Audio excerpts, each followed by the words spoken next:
Welcome to another episode of Kickin' with Coach C. As always, I'm your host, Diante Richardson, and I'm here kicking it with head coach of the Pride, Isaac Collins. What's going on, Coach? How you doing?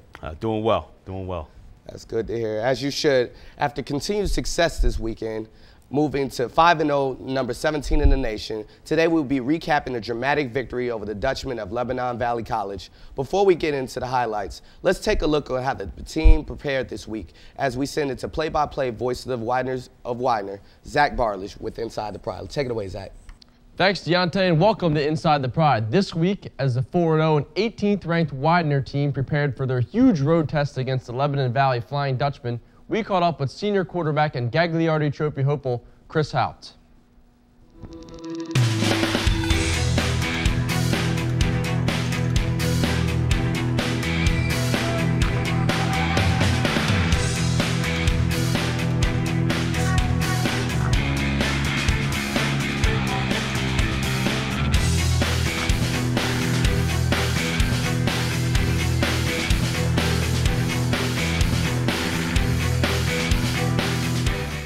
All right, Chris, you came in here as a 22-year-old freshman, and you've faced your share of adversity, in your career at Widener. Talk about how that's really made you into the player that you are today. Coming in first year, when we got the new offense with Coach Eager coming in, I didn't play right away, and it really motivated me to try to learn the offense and, get into the playbook so I knew what I was doing. And then once I got the playbook down, it's a pretty simple offense once you kind of have an idea of what you're doing. So it was easy to flourish. Obviously your numbers this year are just off the charts. Over 1,300 yards, 20 touchdowns, just 2 picks.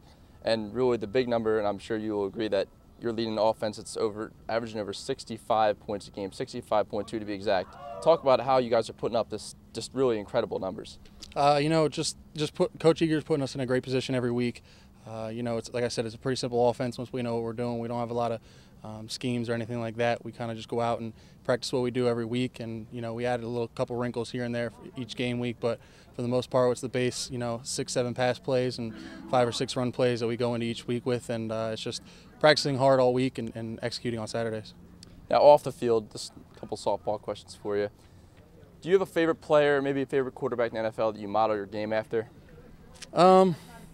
Not really. I always love watching Peyton Manning play. It was when he was with the Colts, and never was a big Broncos fan, but now, I like watching the Broncos just because he's a master of the game, Physically, obviously, he's a specimen, but the big part is the mental part of the game. He knows the ins and outs of every defense and obviously of his playbook. And, obviously I'm not as physically gifted, but I like to think that, if you know the offense well enough, you can get by without the physicals if you have the mental. Well put, well put.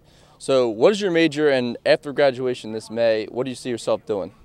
My major is mechanical engineering. I interned 2 summers ago with actually a local company, Delphinus Engineering, and then I was with Continental Tide out of Reading, Pennsylvania this year. So most likely end up at Continental Tide and just work on as a defense contractor for the Navy. Good for you, Chris. So on an off day away from football, if there's one thing you could do that's non-football related, just a hobby or activity you like to do, what would you do off day from football? Honestly, sleep. We have our football season is packed to the brim with with practice, and then being an engineer, carrying a heavy class load this semester. Anytime I get a free chance, I like to take a nap. So, your favorite memory here? You've been here for 3.5 years now as a student athlete at Widener. I'd say the Waynesburg game last season. It was a big win, I think, obviously for the team and for the program, getting back to our winning ways, winning an ECAC game. I played well, over 400 yards passing, so that was fun. And, we played well and set ourselves up to carry it on into this season. All right, Chris, thanks a lot. Let's catch up with your sleep. Thanks. Chris Haupt is currently ranked 3rd in school history for career passing yards, 2nd in career touchdown passes, and 2nd in career completions. All records that he hopes to have rewritten by the end of the 2012 season. For Inside the Pride, I'm Zach Barlage. So long, and roll Pride. Thanks, Zach. Let's get into the first half highlights. We start out with the Pride defense backing the Dutchmen against their own end zone, and the QB runs a sprint out left to throw a hitch and is baited by Amir Sorrell, who picks it off for an easy touchdown. Great job by Amir getting us 7 points there after being stopped on offense. On defense again, the Dutchman stretched it out right, and the tailback is brought down immediately by Manny Tejada in the backfield. Great run through by Manny. On offense, Chris Hop finds Old Faithful Dominic DiPasquale across the middle, who stiff arms the weepy defender for a big first down. Great concentration, battling, getting us some extra yards, crossing midfield. Nice job. On the very next play, Hop is able to find Anthony Davis, who shows magnificent concentration for a spectacular catch and a first down. Here we go. I can see the ball is tipped, and he continues to make a play. Great job focusing and drilling that in. The drive is then capped off by Offensive Player of the Game, Tyler Rank, punching it in for a touchdown. Nice job by Tyler, reading his blocks.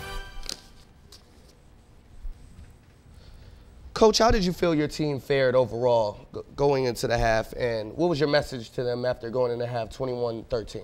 Well, we really just talked about finishing this thing off. You know, anytime you go on the road against a very good MAC opponent, to be up at halftime, I mean, you can't ask for anything more than that. We just really talked about just kind of improving on the things that we didn't do well in the first half and making sure we come out and get off to a fast start was what our mission was. Okay, sounds good. Well, let's take a look at the second half highlights and a dramatic conclusion to the game. Opening the second half on defense, Darius Johnson and Dylan Dittmer get pressure on the quarterback, and the ball is jarred loose by the big hit from Nick Rodriguez. Great job there closing on the throw there by Nick Rodriguez. On defense again, the ball carrier is met immediately in the backfield by Defensive Player of the Game, Shakur Phillip. Shaq did a great job all day, was very active. On offense, down 16 with 5 minutes left in the ball game, Hop airs it out deep to Davis, who goes up and gets it in deep Dutchman territory. Great job, high point in the ball. Once again, finished off by Tyler Rank, and the Pride get the 2-point conversion and go within 8.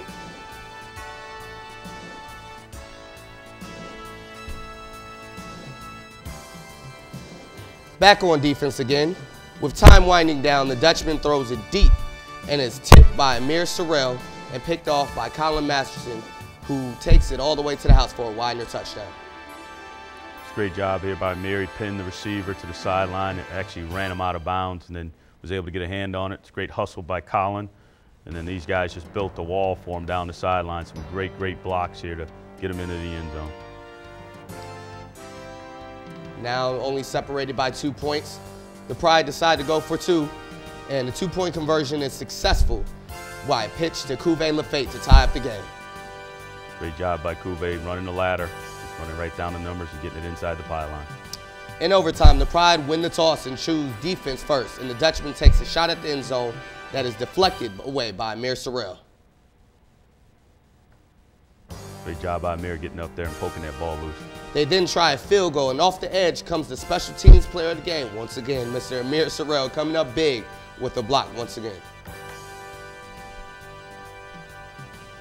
Back on offense, 4th and 1. The Pride calls on the James the Boot McFadden, who closes out the miraculous comeback with a game-winning 26-yard field goal and continues the Widener's undefeated season. That was huge by James. Great concentration, even though they called a timeout and iced it on. It was nice to see him finish that thing off. Well, in the studio, we're now joined with special teams player of the game, Amir Sorrell. How you doing today, sir? Doing good, Diante. How about yourself? I'm okay. This is your first time on the show. Tell us a little bit about yourself, your grade, where you're from, and why you chose Widener. Well, I'm from Penns Grove, New Jersey, South Jersey, that is. I mean, I like playing football. I only played like 3 years, but I mean, I started to get into it, build my momentum up, learn how to play the game, learn how to get everything pretty much completed. But I chose Widener because, I mean, I had a good coach from the start. He got me pulled in, had me and my mom going like, yeah, want to be a part of that Pride. So sounds good. Well, on Saturday, you made extremely vital plays during the game, including a pick 6, blocked extra point, a tip pass leading to Masterson's game-tying touchdown, and in overtime, a touchdown-stopping deflection and blocking the go-ahead field goal attempt. How did it feel to play such an intricate role in the Pride success this weekend? Man, it felt great. I'm just happy to be a part of the team and do what I can to help our team win. Well, that's good. I wish you the best of luck for the rest of the season. Appreciate it. Wow, Coach. What a finish. What were your feelings after battling back and showing your team showing such perseverance throughout the game and battling back and coming back and winning this game, Coach? How did it feel? Well, it felt great. I mean, because we always talk about finishing. You know, a week ago against Wilkes, we talked about finishing and playing 4 quarters. And, you know, games like this is the reason why we coach and the reason why we play and the reason why we do what we do. You know, you're so excited when you get an opportunity to come back. Certainly people had counted us out. There's no doubt that, you know, I could see the, you know, folks starting to leave the stands a little bit, but our kids never doubted. They believed for 4 quarters. They played till the final whistle, and that's really what it's about, to be a part of the Pride. You know, is never giving up. You know, and that's probably the best thing I can describe. Is I was just so pleased with our kids that they never gave up. They kept fighting, kept fighting, kept fighting, and to get the win, you know, really kind of sets the tone as we go forward. You know, the things that we are capable of doing. Well, how will this translate to the rest of the season, starting with Stevenson this weekend? How will you prepare for this game? Well, I think, you know, for us, we're excited to be back at home. We've got another MAC opponent coming in. You know, they're you know, an up-and-coming team. They're playing a lot better from where they were earlier in the season. They got a big win last weekend. So for us, it's about getting back to the basics. It's about us doing the little things that we didn't do well against Lebanon Valley, and it's another week and another opportunity for us to play Widener football. And I think hopefully the guys will draw from this in terms of, you know, just, you know, if we go in and we do what we have to do and we stay the course, at the end of the game, we just want to give ourselves a chance to win like we did this past weekend. And hopefully against Stevenson, we'll be able to continue that. That's good. Well, thank you for tuning in to this week's episode of Kickin' with Coach C. Come and kick it with me and Coach next week, as we will be recapping the battle-tested Pride back at the Den for the homecoming against Mustangs of Stevenson University. Till next time, take it easy, Widener Nation. Peace. Act like you guys talk.